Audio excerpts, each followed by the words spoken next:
வணக்கம்.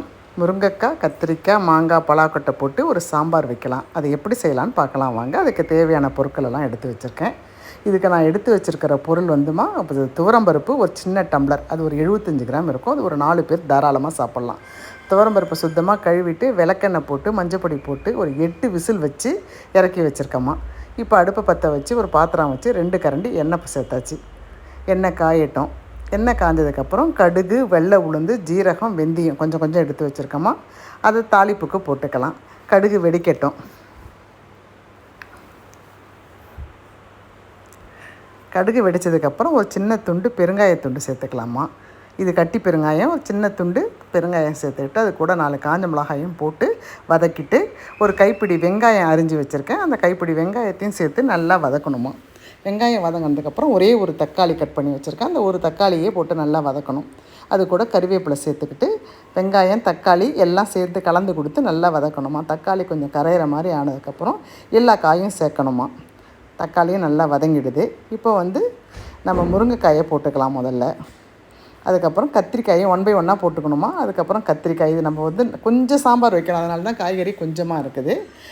இந்த பலாக்கொட்டை நான் ஏற்கனவே ஒரு பாதி வேக்காடு கொடுத்துட்டேன். தண்ணி கொதிக்க வச்சு அதை போட்டு ஒரு பாதி வேக்காடு கொடுத்து தான் போடுறேன். இல்லைனா அந்த மேலே இருக்கிற அந்த ரோஸ் கலர் சாம்பாரினுடைய கலரையே மாற்றிடும், டேஸ்ட்டையும் மாற்றிடும். அதனால் எப்பயுமே பலாக்கொட்டை நான் பாதி வேக்காடு கொடுத்து தாம்மா போடுவேன். இப்போ எல்லாத்தையும் போட்டு சேர்ந்து காய்கறி எல்லாத்தையும் நல்லா ஒரு 2 வதக்கணுமா. காய்கறி நல்லா வதங்கினதுக்கப்புறம் தேவையான காரம் நம்ம சேர்க்கணுமா. இப்போ நல்லா வதங்கிட்டேன்.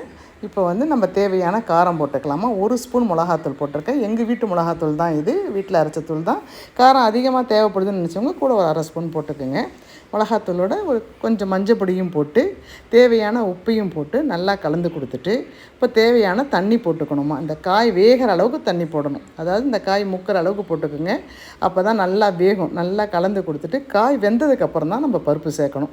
நல்லா தேவையான தண்ணியை போட்டுட்டு நல்லா கலந்து கொடுக்கணுமா. எல்லா இடத்துலையும் மிளகாத்தூள், உப்பு எல்லாம் படுற மாதிரி போட்டுட்டு தேவையான தண்ணி போட்டுட்டு மூடி வச்சிடணுமா. ஒரு 5 நிமிஷம் கழித்து அந்த மூடியை திறந்து பார்க்கணும்.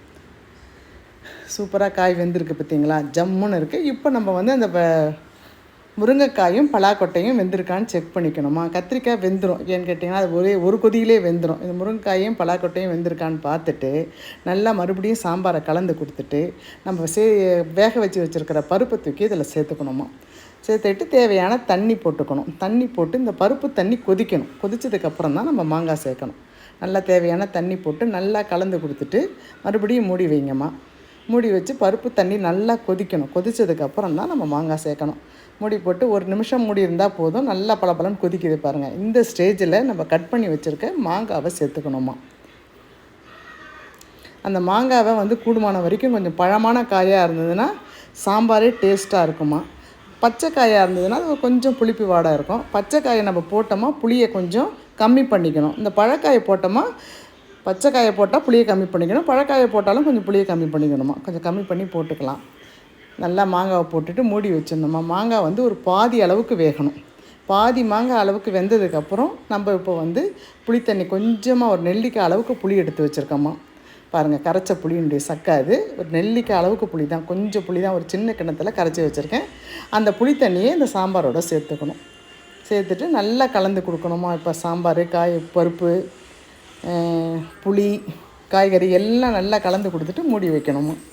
புளி போட்டுட்டு ஒரு 5 நிமிஷம் கொதிச்சதுன்னா போதுமா. ரொம்ப நாளை கொதிச்சதுமா அந்த கலர் மாறிடும். நல்லா சாம்பாரை கலக்கி கொடுத்துட்டு கறிவேப்பிலை, கொத்தமல்லி போட்டு நம்ம அடுப்பை ஆஃப் பண்ணிடணுமா. நல்லா வெந்துடுச்சு இப்போ எல்லாமே. இப்போ நம்ம கறிவேப்பிலையும் கொத்தமல்லியும் சேர்த்துக்கலாமா. கறிவேப்பிலையும் கொத்தமல்லியும் சேர்த்துட்டு அடுப்பை ஆஃப் பண்ணிடலாம். அடுப்பை ஆஃப் பண்ணிவிட்டு இந்த சாம்பாரை நம்ம வேறு பாத்திரத்தில் மாற்றிடணுமா.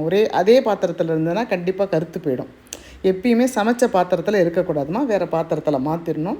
வேறு பாத்திரத்தில் மாற்றியாச்சுமா. மாற்றிட்டு மறுபடியும் கொஞ்சம் கறிவேப்பிலை, கொத்தமல்லி அது மேலே போட்டுட்டு ஒரு தட்டு போட்டு மூடிடுங்க. அருமையான சூப்பரான சாம்பார் கிடச்சிருச்சுமா நமக்கு. இந்த முறையில் தான் எல்லா காயும் போட்டும் சாம்பார் நம்ம வைக்கணும். பிடிச்சவங்க இதை லைக் பண்ணுங்கம்மா, ஷேர் பண்ணுங்கள், கமெண்ட் பண்ணுங்கள். அனைவருக்கும் நன்றி, வணக்கம்.